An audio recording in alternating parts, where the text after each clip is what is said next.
Like from the very beginning. From the beginning. What was the first game that you ever played? That I ever played? Yes. Well, I grew up in Silicon Valley, you know, at the heart of Atari and all that. Yeah. And the first ones that I remember playing, there's a restaurant in the Bay Area that's a little wider now. It's called the Old Spaghetti Factory. And they had, you know, Pong, and I remember begging my parents for money to go play the consoles while we were having dinner, family dinner at this restaurant. I would pray to go to this because I could play Pong there. So we would pay quarters for the arcade version of Pong. Okay. And well, I know some part of the history that you can tell about the years. Yeah. How did you get into the industry of video games after that first experience until the point that you got? Yeah. So you know, it's kind of a, you know, like a lot of things, it's a series of steps. I had an Apple II computer when I was in, you know, a young person. Yeah. And so I taught myself how to code. You know, I first learned BASIC, and I eventually taught myself assembly language, which if you were going to do any game on the Apple II, you had to write assembly language. So I read a book on assembly language programming and taught myself, you know, slowly to do this. And then I had done some programming, you know, in Pascal and other things. And when I was in college, one summer I had a friend who was another Apple II programmer of mine, who was older, who had a job at Epix. And this is the game behind, you remember Summer Games, California Games, all the games series. And so he got me a job at Epix one summer. So I wrote 2 events of California games for the Apple II. I wrote Hacky Sack and Surfing. And these was a port of the Commodore 64, but you know, they had sprites and programmable character sets, and we had the Apple II. So, so I wrote 2 games. So I contributed to this game, and then I left games for a while. You know, I was working at Microsoft, and I met the other founders of Sucker Punch at Microsoft, and then eventually ended up founding Sucker Punch to make the Nintendo 64 game Rocket. That was our first project, and then Very nice game. yeah, through Sly Cooper to InFAMOUS. Yeah. Okay, since we are now in InFAMOUS, can you tell me in one word what can describe InFAMOUS? Oh, InFAMOUS second son. You know, it's an interesting question. One word. I mean, the play experience. If I, you know, I always think that the most important thing for the way the controller is that there's flow.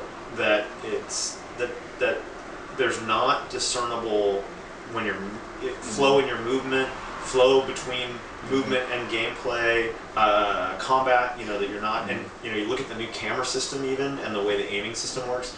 I think it's a big improvement from the previous games where it's not. I'll apologize for this sort of being a little bit techie here, but it's not modal, where you know you have to go in and out of aim mode. You know you're constantly aiming now, and that's all trying to keep flow. You look at the way we design even the power sets. So you know you look at InFAMOUS 1 and particularly InFAMOUS 2. The control scheme got pretty complicated on the controller, and even for good players, our concern was that mentally it was a little bit burdensome to play because to do certain powers you had to hit, you know, hold a button and do another button. And while people can do this, it impedes flow, it impedes the sense of that the controller has disappeared. And certainly for people who are not hardcore, it can be very challenging. And so, but really part of the reason that Delson has this ability to do multiple power sets was because we wanted very much to give you lots and lots of powers, but to make the controls simple. And so one way to do that is to say, well, you're in the smoke set, and it's a full set, and it covers the whole controller, but now we want to give you more powers. Okay, great. Now you go to Neon, and you get another full set, and it covers the whole controller. And so it's less burdensome on your brain than trying to have all this cording and complex UI, and it lets the player flow more. So That's it. Flow. Yeah. From Seattle with flow. Yeah. This could be a program music. Yes, there you go. Yes. I didn't think of that, but yes. Yeah. It comes full circle. Yes. One of the things that you mentioned before is that the gamepad offers new possibilities, and I'm thinking about the touchscreen. Is there any I experiment already some of the features, but I don't know if further ahead. Well, I think the touchpad is we cherish any opportunity to get input from the player. As when I think about the connection between the player and the game, the controller is the link, and so any opportunity to get input in new ways is something we have to look at with a very careful eye. It's so important that the controller is well taken care of.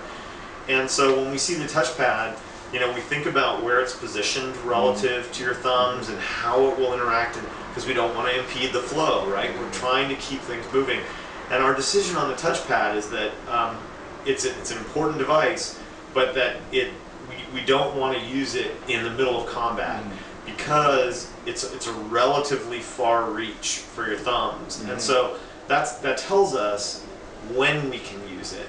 So we try and use it in situations, draining power, tearing open gates, navigating on the menu when you're not in the highest, we call it DPS, decisions per second. Okay. So when you're in high DPS moment, you're moving, you're dashing, you're shooting, we need to not use the touchpad there because it's too far of reach.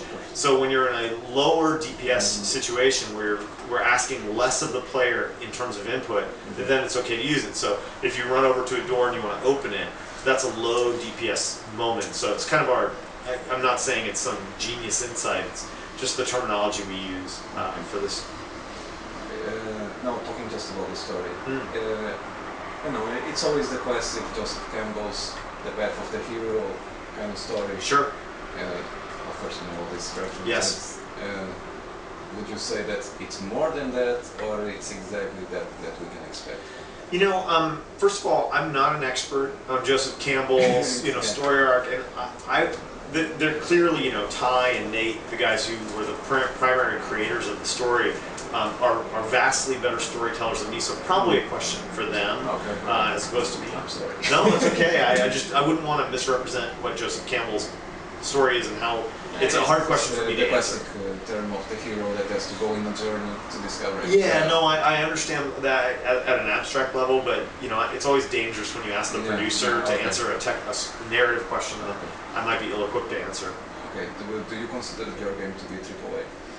I always feel like it's my job to make my game as good as it is, and it's your job to decide that. So I'll do my job, and you can decide if it's AAA. That's a very good answer. Because that's the real meaning of AAA. Yeah. So, final question. Sure.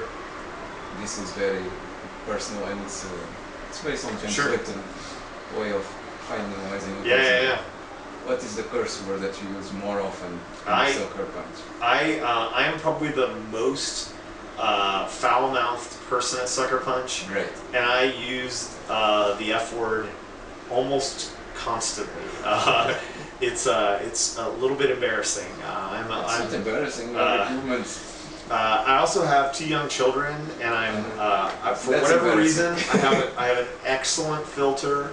I don't use it at all at home, but at work, it just comes out. And the only dangerous time is when I'm with a bunch of work people and my children are there. Then the filter sometimes fails. So I have a potty mouth. I apologize. Okay, Brian. Thank you very much. Thank you.